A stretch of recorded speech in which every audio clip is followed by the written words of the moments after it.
Wow! Grabe na yung mga dinadala dito! Sa shop! Binili ng social media personality na si Boss Toyo ang kabaong na ginamit ni Dingdong Dantes sa pelikulang Rewind sa halagang 250,000 pesos. Sa latest episode ng kanyang vlog na Pinoy Pawn Stars, na ipinalabas kahapon February 16, dinala ng owner ng punerarya na Street Athanastus Memorial Chapel na si Pasky Ilagan ang naturang casket sa shop ng kilalang businessman at vlogger para ibenta ito. Tila namangha si Boss Toyo dahil sa unang pagkakataon ay may nagdala ng kabaong sa kanyang shop upang ibenta sa kanila. Mas lalo pang naging interesado ang vlogger matapos niyang malaman na ito pala ang ginamit ni Dingdong sa pelikulang Rewind, na itinanghal bilang highest-grossing film of all time sa bansa.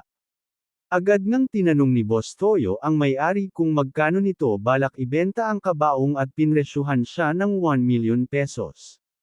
Nanghingi rin siya ng mga pruweba kung ito nga ba talaga ang gamit ng kapuso aktor.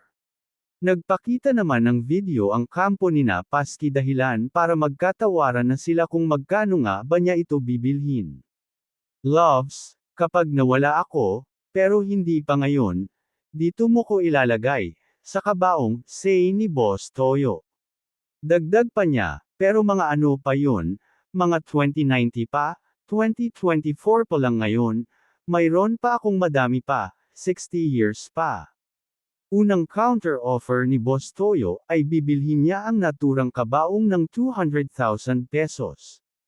Hindi naman pumayag sina Pasky at tumawad pa ito na lakihan ng offer. Hanggang sa nagkasundo sina Boss Toyo at Pasky sa halagang 250,000 pesos.